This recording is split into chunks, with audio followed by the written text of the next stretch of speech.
Hello, happy Thursday. I'm Ariel Diamond. I'm a recovery coach and owner of My Sober Compass. And I felt the need to pop on here and talk a bit about bottoms. I just left an AA meeting, and this was the topic tonight. And I feel very passionately about hanging on to my rock bottom.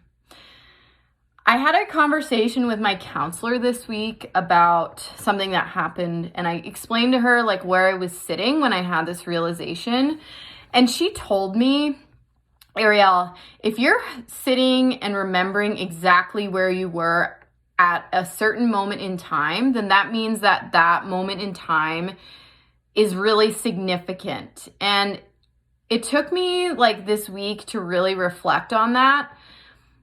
And a couple of really big points in my life did jump out at me, including the first time I ever had a drink. Like, I remember where I was standing, who I was with, what clothes I was wearing, the situation. Like, I remember it very clearly. Another one that I remember is the first time that I tried to quit drinking. I put the bottle down. Like, I woke up, I was so mad at myself, and I dumped all my booze out, and I was just like, ugh, I hate everything about drinking. I'm gonna quit. And I remember that morning exactly what I was feeling and thinking, and how sweaty I was and how hungover I was. But, my story is that I went back out a few months later. And then I remember what is quote unquote rock bottom. And I will take a minute and describe my rock bottom to you all, because I do think that there is power in remembering where we were at and what that looked like and how painful and it was so painful. I had just gone out day drinking the day prior with a couple of really close friends. The day drinking turned into night drinking, which turned into blacking out, which turned into me coming home with massive amounts of booze, because I could never keep booze in my house ever, because I would just drink it. So somehow that night, I guess I had gotten rounded up bottles, half drank bottles, half empty, all that good stuff.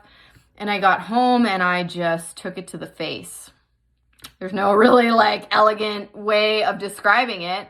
I took it to the face and ultimately tried to kill myself. And I wrote a letter to myself just saying goodbye, all blackout. I don't remember it at all. I don't I know what happened because I woke up the next day to this letter, and I was laying face down on my living room floor, and I looked around and there was just bottles everywhere. And I thought, I wasn't thinking very clearly, but I just thought, oh my God, if this is what my life has come to, then I have a choice. I can choose to reach out for help, or I can continue on this path. I can go back out tonight, and maybe I won't wake up tomorrow. And it took me to get to that place of ultimate darkness for me to start to have respect for my addiction. I needed to get to that place of dying being a good option. I needed to really hit that bottom so that I could look at it and it's a scary thing when we don't recognize ourselves in the mirror anymore. And I got to that place where I was looking in my own eyes in the mirror and being like, oh my God, I'm not even in there anymore. And so, I have a massive amount of respect for bottoms. And I know that if I tomorrow were to go pick up a drink, I could get to that bottom even quicker. Because through my first relapse, years ago, when my relapse hit and I picked up that drink, I got back to that dark place 10 times faster than I had been before. So, one of my coping strategies now is to actually use my bottom as a tool. So if I'm feeling triggered, I jump immediately to that space, to me laying face down on my living room floor, surrounded by bottles, surrounded by gross thoughts and terrible feelings, because I need that healthy amount of fear in my program. I'm not saying that this works for everyone, but it definitely works for me, and after I envision this really dark crap space that I was in, my last day drunk, like my last 24 hours drunk, I can be so grateful for what I have today, because I'm not living in that space where I don't know what's going to happen after I start drinking. Like, if I never, ever, ever could predict how my day would look after I picked up my first drink for that day. I would hope and pray that I wouldn't be arrested, that I wouldn't make a fool of myself, that I wouldn't text people that I didn't want to talk to. But, I never was able to have that control because alcohol controlled every part of my life.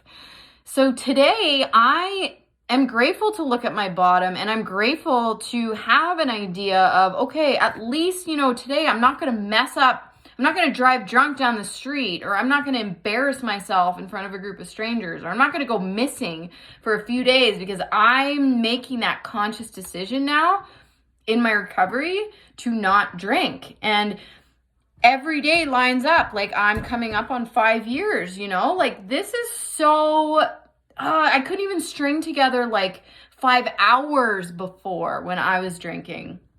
So I have a massive respect for bottoms, and I want to hear from you guys. Like, what did you learn from your bottom that helps you in your everyday program today?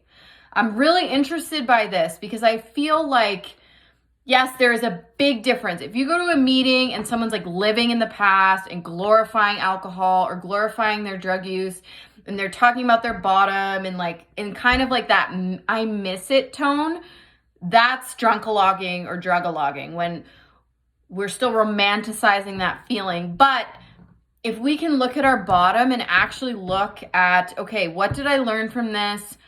What are some things that I don't want to go back to? And what did my bottom teach me? Like, and what does it bring me into my life now? A few things my bottom taught me. 1, I can't do this alone. I tried. It didn't work. 2, I'm my own worst enemy, right? Like, I just am. When it comes to when I was drinking, like, I was my own worst enemy. No one was forcing alcohol down my throat. I was making the decision because that was, like, honestly, at the time, the best way to numb out how I was feeling. And today I have way better coping strategies, and I don't have to live like that anymore.